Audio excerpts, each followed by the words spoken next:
I'm Haze Hartwig. This is Bamboo, Vancouver's property management and investment podcast.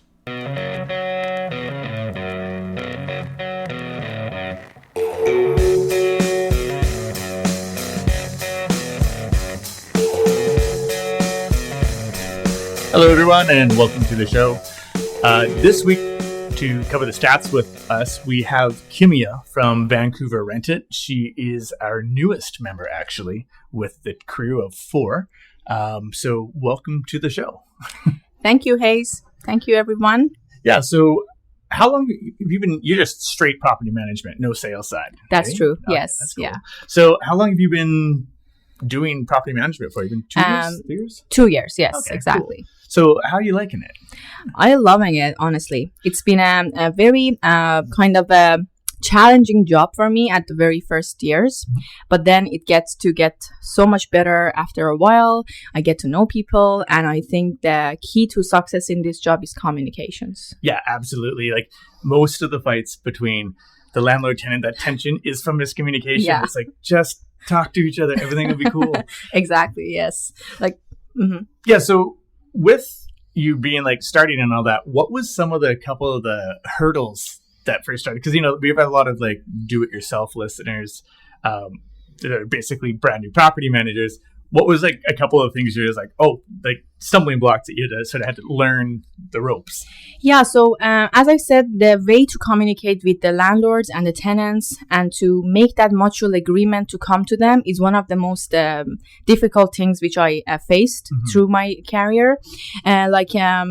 I had some rough tenants, rough homeowners who believe that like their property is valuing much more than we already listed for. Yeah. And then we had the tenant which was like saying, oh no, I have like already searched different properties and this is not the price that you guys are giving me. And then I had like a scenario yesterday that I was doing a move out inspection with a tenant. I see that the unit wasn't cleaned properly, and I said to the tenant, okay, we will need to have a cleaner to clean the unit in a very good way. And she was like, oh my god, the unit was exactly the same way when I left. And I said, okay, even the dents of the dust, was it the same? Yeah. And she was saying, oh yes, I'm not gonna pay for cleaning at all. So like dealing with these kind of situations to convince the owner that the unit wasn't that much cleaned when we rent it out, and then having the tenant not to pay for the cleaning is just a thing that you have to be able to convince people in a good way. Oh, absolutely. Yeah. Cleaning is one of those, it's the eye of the beholder, especially, I remember university age, you know what I mean? Like guy university clean is 100% not clean. Correct, yes. And people's perspective on cleaning is different. Oh, absolutely. Some people think this table is clean, but I would say this is not clean, right? Yeah, 100%. So that's the thing. Exactly. Yeah, it's funny with that. I made a rookie mistake myself today. I got to do a move out after this podcast, and I threw my keys straight down the storm drawer. Oh my god. So we're always learning, I guess. I make sure to put them in my pocket now from when I leave. So that being said, let's get on with some of the stats there for the month past here. The average rent for an unfurnished bedroom went up $55. Typical, tied with the mortgage rates, of course. That's so true. The average now is $2,318, which is up $302 from May of last year. The reason why we're using one bedroom, of course, for any of our listeners wondering, is because that's a good baseline. Obviously, a 2-bedroom is going to be more expensive, 3-bedroom, and so Definitely. on. So we'll just start with the 1-bedroom and just assume that everything else is higher. Yeah. Now, traditionally, May is busier for rentals. Have you been noticing this in your part? Like yes. A lot of people calling? Definitely, yes. More people are calling, more tenants are calling seeking for properties. And I have so many new properties listed in Coquitlam or Burnaby. So I have had so many of those people calling me and new leads coming up. Yes. Yeah, absolutely. I mean, I think that also part of it is with the higher mortgage rates, and the sales market has been starting to go up as well. Right. It's getting actually quite hot again. That I think that some of the owners thought they missed the first hot, and now they're getting rid of their properties, which of course displace a bunch of tenants. That's right. So that and as well, the weather is beautiful today, so people want to move in the sun, not the rain and the blowing snow. So I guess that's probably to do with it. Yes. So a crazy thing though is West Vancouver hit an average of $3,000 for a one bedroom. That's true. Mind blowing. That's crazy. Yeah, I mean, you work a lot in the West and North Van. Have you been noticing those rents going up as well? Yes, as I am living in West Vancouver myself, I can see that the market and the rental properties are getting crazy. Yeah. The reason to that is that there are not very much available rentals over there. Mm-hmm. And if there is any one of them, then that one is the highest price ever. Oh, of course. So that's why. Exactly. The competition, and then the demand is high there. Mm-hmm. It's higher than expected. Yeah. And the supply is not that much. Yeah. Most of the supply in West Vancouver are very old properties, like condos even next to Ambleside most of them are old properties. Yeah. And people who are living there are very long lasting tenants, 40 years, 30 years, really? 25 years. Wow. Yeah, that's right. And that's why I believe is one of the reasons that the percentage of rental amounts get higher in West Vancouver. Absolutely. Which is also leads to that we have yet again gained the top 5 most expensive places to live in all of Canada. Markham, Ontario used to be number 5 for a couple months, but Richmond has slipped back in there and knocked it. Right. So I guess way to go, BC. Sort of. We're number 1 with a bullet. But this is typical. The interest rates, of course, are I think, a lead cause of this, simply for the fact that as they get higher, the owners pass it on to the tenant, because correct. That's just the way they do. So I guess hopefully we'll see some reduction in the mortgage rates soon. Hopefully that'll bring some relief, but it's tough for everybody. Really, it is definitely for tenants. Like there was a report that 39% of people's income is spending on their rentals. So this is a very high amount, as the government and all the financial advisors would say. Not more than 30% of your income must be paid for rent. And this is 9% more, which is not very a low amount for people with very steady or a lower level of income. Yeah, absolutely. Yeah, it's sort of a different thing. Like in the prairies in Canada, 30 makes sense, but I think on the 2 blocks, like BC, Vancouver area, definitely there, as well as, Ontario, Toronto, the big guys, right? It's generally got to kind of get a little over 30%, because otherwise, if you try at 30%, no one can live anywhere. True. People are barely making it as is. So that's right. Which is also interesting with the average price overall for Greater Vancouver. It's about $3.05. We'll just call it $3 to keep it round.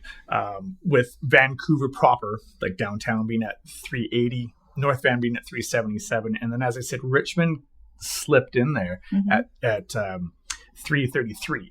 So it's kind of interesting to see. Richmond keeps on jumping in and out. I'm not 100% sure what's causing that, because I don't work out there too much. I should probably get a property manager who works out there. We'll find out what's going on down there, right? Typical of Vancouver, though. You expect Vancouver to be number 1. That's true. As usual. So when you're working in North Van, who is your typical client? Who's your typical tenant that's showing up there? I do have so many Persian clients, and mostly they are young generation that are looking for properties. I can see the number of tenants that they are looking for properties. The age range is between 25 to 34, something like that. Something beyond that would be like homeowners maybe, or they are starting to get their mortgage to buy their first properties. Or even when they are below that age, like 25 or less, they are still living with their parents, or they have their roommates that they're living with, or they are at college or university. Absolutely. So that's the range, I would say. And the demographic would be mostly Persians, some Canadians also, and then I have recently seen different people with coming from other countries, more immigrants coming to North Vancouver, West Vancouver, as they heard that these areas are good for living. And have you already learned that North Vancouver became one of the funnest places in Vancouver? Oh, yes, I did not know that. They consider that as one of the funniest, actually, I would say, the best part for being cheerful place. Yeah, they would say. Well, I imagine. I mean, we're looking out here from Cole Harbour at these mountains and stuff. Like, if I was new to Canada, like, mountains and forests and stuff, like, I'd understand why I'd want to live over there. Correct. Yes, exactly. Yes. Yeah, it's kind of interesting with the draw. Like, everyone kind of heads straight into Vancouver, which is one of the things that's interesting. Like, a lot of these properties, I've been talking to a lot of owners that are kind of a little bit more east towards, New West and Coquitlam and even into Surrey and that.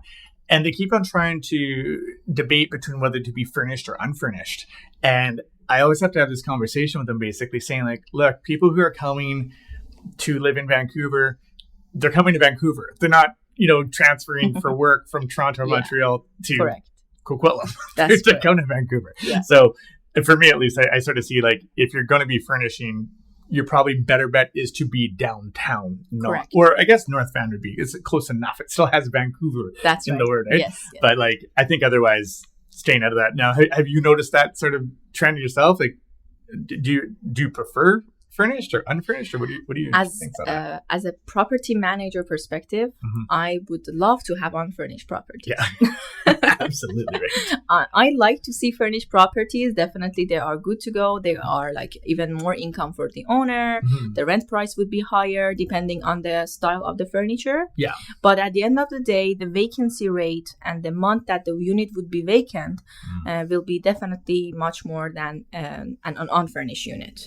Yeah. Because furniture is still same as like a perspective of people. Like some people like this furniture, the other one doesn't like. The other one think, oh, this is very like ugly. The other ones say, oh wow, this is a very luxurious kind of a furniture. Oh, for sure. And especially like with our cultural melting pot, like exactly certain cultures love something, certain cultures hate it. Yes. It's just like not going to work, right? Yeah. So it sort of adds an extra gate, and I think that anyone who's debating about whether to rent furnished or unfurnished does need to take that into account, as well as the fact that your furniture's not coming back tip top. Like, exactly. There's no way.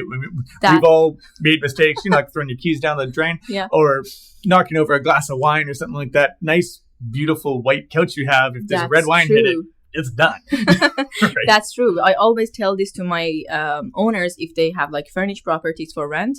I tell them that, okay, like, please expect to see some damages or like more than reasonable wear and tear to your property, to your furniture, because people, they are living there. They cannot like resist something such as a wine dripping on the floor or on the carpet or on the furniture. That's true. It's human. The other thing too, as well, that I think a lot of people sort of don't take into account is that having a furnished unit does ask for those illegal Airbnbs. Oh, yes. Because it's a turnkey operation. And the person who's going to break those rules, they don't care, man. Like they're just going to get their cash and take off. Definitely. That's true. I think there was a guy he had a whole bunch of them. I think he had like 6, and he was making a lot of money. But I mean, for the amount of time it takes to eject a bad tenant, in this case, somebody breaking the bylaws for no Airbnb, I mean, it takes a while, so that person's just going to stack up money, and then of course when it's time to collect, just bolt because they don't live there. So what are you going to do about it, right? Yeah, that's right. So I think that it's a higher risk. I personally am in the same camp. I'd prefer an unfurnished unit. It gets rid of one of the gates, lowers the risk, exactly, all that stuff. So yeah, I guess if you're thinking about doing a furnished or unfurnished unit, take into account everything we just covered, because there's a couple more pieces to it than just that extra $200 that you're going to try to collect. Moving on with that, it's no surprise that most of the rentals in Vancouver, proper Greater Vancouver, that is 85% of them, of the available rentals, are apartments, with only 3% being a house. Wow. So like if you have a larger family, it's a little bit trickier. But I mean, that being said, houses are more expensive, but families generally don't move. So correct. It does take longer to rent a house. You've seen this too, yes, right? yes, definitely. Correct. But I mean, at the flip side of that, of course, that they stay longer, right? So yes, longer to rent, but less vacancy. How do you want to do that again, kind of thing? Of the available condo units that are available, 36% are one beds, and 51% are 2-bed, and 13% are 3-bed. So obviously there's a higher competition for 1-bed, and I would say just the higher competition for the 3-bed is because they're not very common, right? Exactly, yes. Don't exist like yet. 3-bedroom condos are not very, they are very tricky. Yeah. Like renting those units, I have already seen so many people inquiring about those properties, like 3-bedrooms.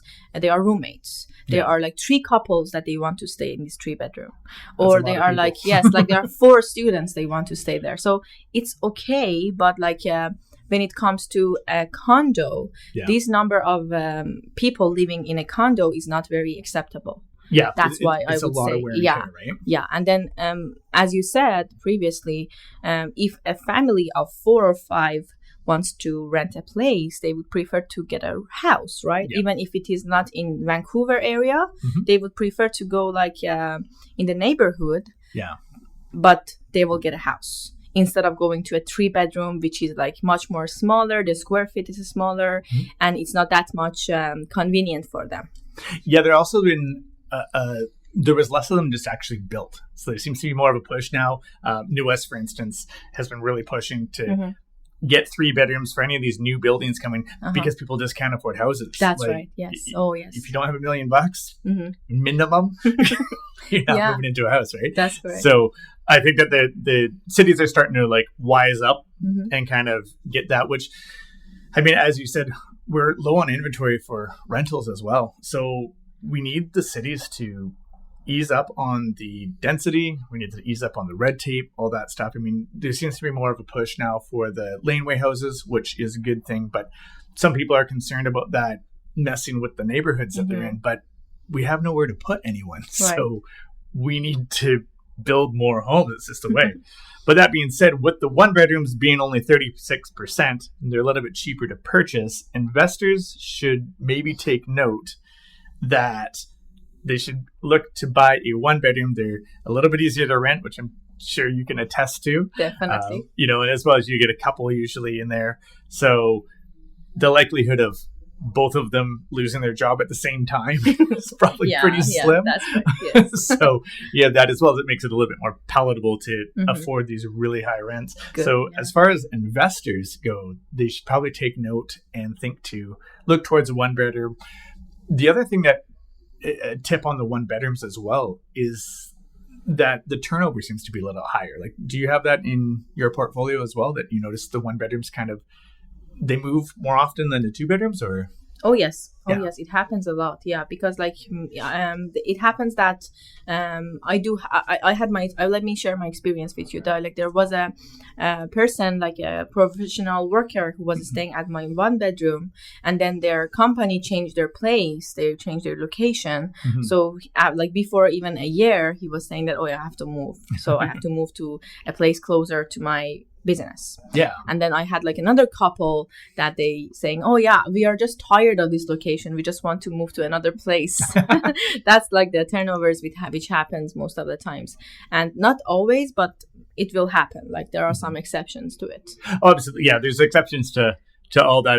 The other thing with the 1-bedroom is that there's a usual progression. Like there'll be maybe a single person, then their partner will move in. Yeah. And then they start thinking about maybe having a kid or wanting a pet or whatever, something will change. Yeah. Or they need more space. Or even the closets are not enough anymore. Exactly, right? Like I had the situation that the partner said, I love this place, but my boyfriend's place doesn't have any closets for me. I have all my clothes in my suitcase.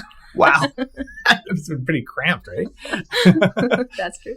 But yeah, I mean, with that, and that's what I mean. So the turnover there is higher, which in turn for investors yields a higher rent for them later on, because as we've demonstrated at the top of the show, rents just keep on going up. Exactly. So, I mean, you're restricted to this year only 2% for that. But if somebody moves, then you can charge whatever you want, or I guess whatever the market will bear, theoretically, which is interesting. And it's funny you talked about dealing with negotiations with some owners about the pricing of their home, because a lot of them seem to just sort of be in the clouds almost. And so you'll show them comparables to everything in your area, and they say, no, it's worth 200 more than that. I'll say, But why?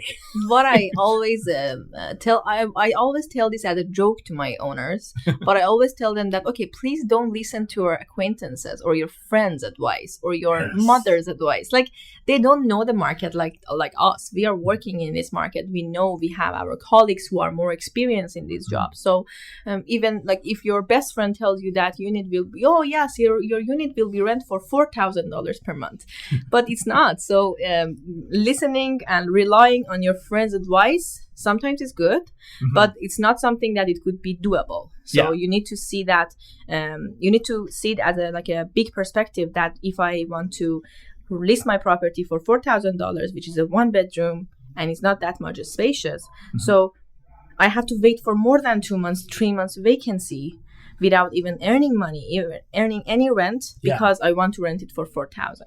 This is something logically that we have to consider when it comes to renting properties. Oh, absolutely. I think it just has to be honest with yourself. You know what I mean? You may have had this goal and that, and it's interesting too, because one of the differences that I've noticed between the sales and the rental side, especially, is that rental is so much smaller changes. Like for sales, if you're going to do a price reduction, $10,000 or don't waste your time. Exactly. Right? Yeah. Whereas on the rental side, $50 could change whether your phone's ringing off the hook or not. And I think it's because a lot of the tenants, they're like $50 could be someone's cell phone bill. Right. You know what I mean? Like exactly. that's a bill gone. Yes. You know what I mean? Or an electrical bill in a smaller unit, of course. So like these sort of things, they stack up. Like just a little tiny change will do that. And it's interesting though, because as I mentioned, with being honest with yourself, the owners need to understand that like if you're chasing this $50 and your place is vacant for a month, you just lost $3,000. Exactly. Yes. Right. So how long is it going to take you to get that $50? Yes, that's true. Yes, I always had this situation. I'll always explain to my owners to be more realistic about this. But it happens that people agree with me. They say, yeah, you're right. Okay, let's do this. Yeah. But some of them, they don't. And there is something, as you just said previously, that sometimes that $50 makes a big change. Your phone starts ringing after like a reduction of $50 for the rent.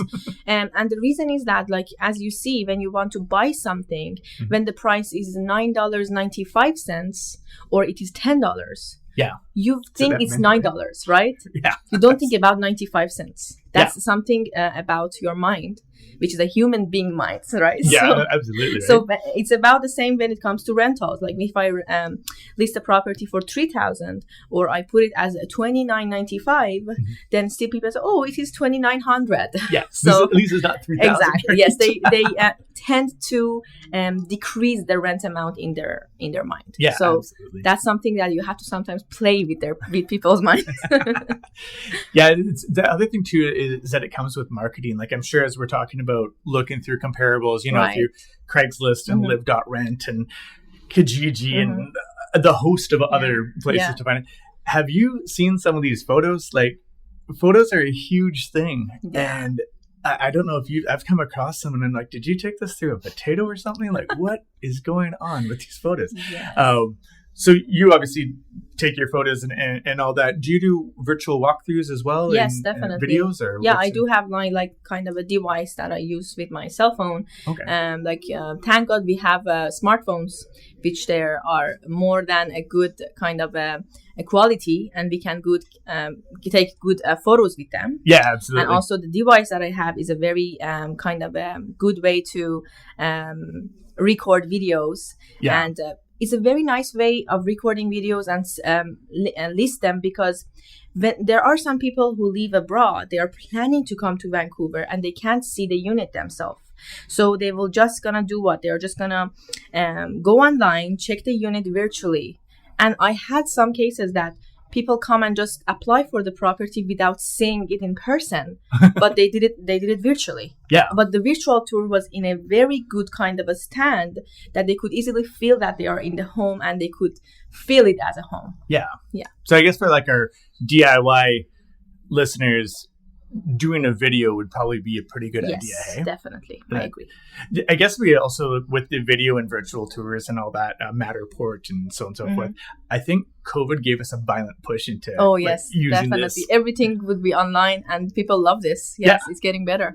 Yeah, definitely. I mean, it is. It helps. It sort of adds an extra gate almost, because like if someone has clicked your link, looked at the photos, looked at your write-up, went through the virtual tour, and now they want to see it in person, the chances are definitely higher. Right. Yes. I mean, I guess it sort of almost helps as part of a screening process. What type of processes do you use for screening? I mean, there's a host of different ways to do it, but what are a couple of your like main go-tos that you use to make sure that you're not dealing with a crazy person and that they can pay the rent? Yes, that's right. I always had the good way of doing screening for the tenants, and that way is checking their employment references or checking their current property manager or homeowner references. Yeah. When you call the property manager and you ask for the tenants' things, the condition, how they have dealt with the unit, have they had any like damages to the unit, have they paid rent on time? These are the questions that it will definitely help you to make sure that this is going to be a legit tenant. Yeah. And of course, a letter of employment, then we will sometimes ask for redact bank statements or pay stubs to check that, okay, this person can really afford the rent. And it's very important to consider that how much the person, the renter, wants to pay annually. Yeah. And how much they are learning annually. This must be something to compare and make sure that they can afford this beside their expenses, like beside paying for their groceries, beside paying for bills, can they really pay the rent? Yeah, absolutely. So this is something that we need to always make sure about that. Yeah, I think especially now in our current times with how everything is getting up in price, like you actually have to go in there with a plan and put yourself into their shoes and say like, okay, if you're making X per month, how much do you have left over after rent? Is this a reasonable amount of money to live? And so that's definitely something that you have to take into account with that sort of methodology, I guess, basically. I agree. Now, a lot of people have pets in Vancouver, right? And currently in the Lower Mainland, this was fairly staggering. I did a quick search over on Craigslist there. So without having dogs okay, cats okay, in the same screen view that we're looking at, there was 6,056 across Lower Mainland. That includes parts of Surrey and North Van, like a wide area here. As soon as I selected to add cats and dogs, it dropped it to 1,685. Oh, I see. So that's like an astronomical drop. That's right. As well as the price without having cats and dogs allowed, the difference was up from $28.64 was without that selected. Adding cats and dogs allowed pushed the average price up to $31.71. So like that's a huge pretty huge up, right? So basically, I mean, you can kind of deduce from it, pets generally equal more money. Yeah, right? That's right. Yes. That being said, a lot of owners are concerned about that. What are your views on it? Like, what have you seen in your experience? Has having a dog or a cat been as big of a threat as some people seem to have it made out in their head, or? Yeah, it depends. What I would always like consider is that, like, is the homeowner really kind of an obsessed person regarding cleaning, or are they like sometimes allergic to dogs, to cats? Then definitely I would not gonna consider having that unit being pet friendly. Yeah. But when it comes to like, oh, I'm just worried that whether they're gonna make damages to my property. Yeah. Okay, we can make that happen. We can, we will always definitely ask for pet damage deposit, and then we are gonna get to know the pet more. Of course. I have always like had my tenants. I had so many good tenants that they have like a kind of a resume for their pets. They have the dog's picture, then they have their name. They gave like personality of the dog, and then they share some experiences that they have with their dogs. So I get to know it more. And then when you get to call them like current property manager or current landlord, you may also ask about that. Okay, have you had any problem with the pets recently that they were in your unit? And if they say, no, I have never even had a chance to get a problem with the pet, the dog was fine, like there are no damages to the property after they moved out. Okay, so that's not going to be a problem at all. Yeah. Do you find that the tenants that have pets stay longer as well? Like that's sort of the trend that I noticed myself. Is that you're going to stay put. I'm not really sure why the trend is like this, but it happens a lot to me. Yes, even when they have a cat and a dog, they would stay there for a very long time.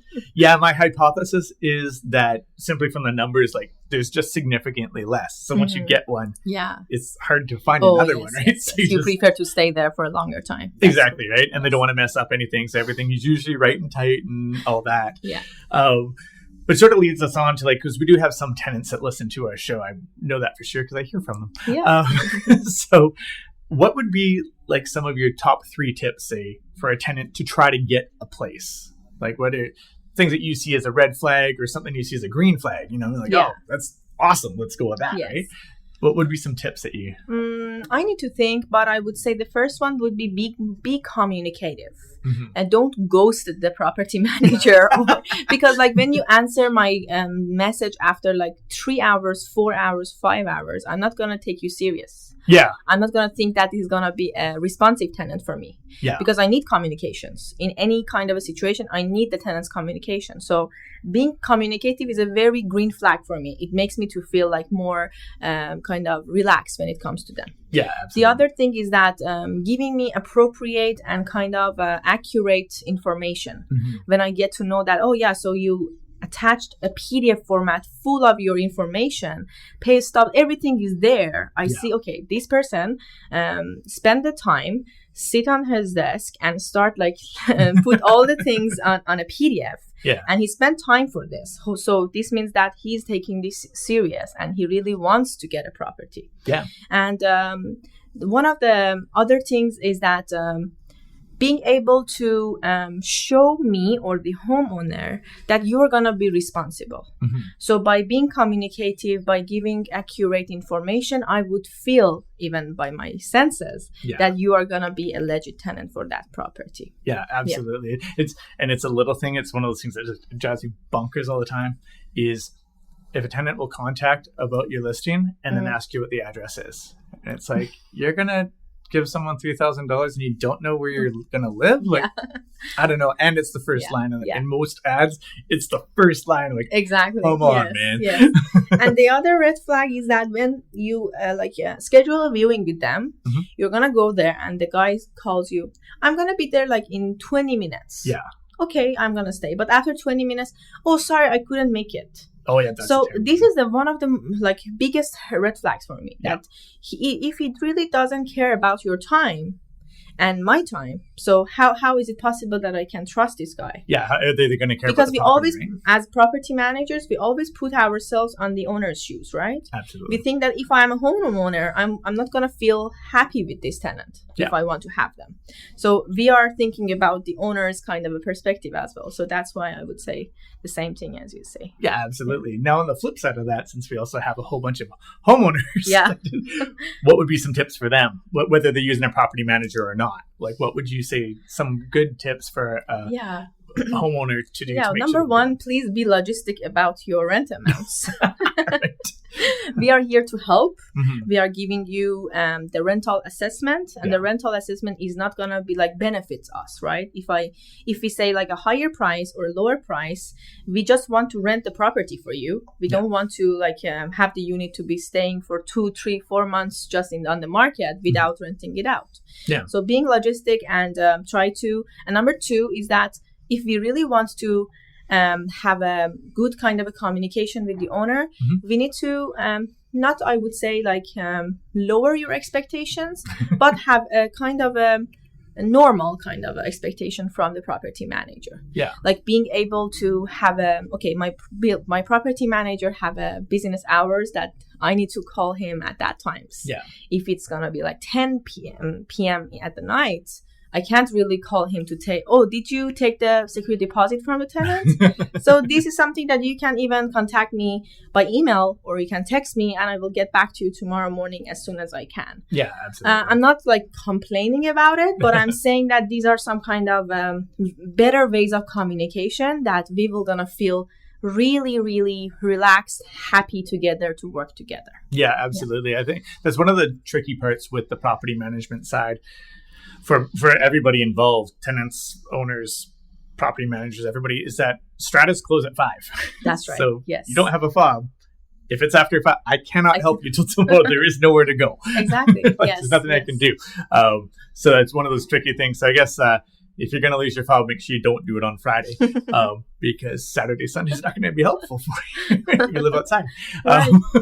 But yeah, I mean, those are definitely some good tips. And have you noticed any other trends in general in property management? Like just, you said that the age demographic, some people have been noticing that there's a bit of an older age demographic. Have you noticed that your prospective tenants are a little bit older, or are they just kind of sticking around the same?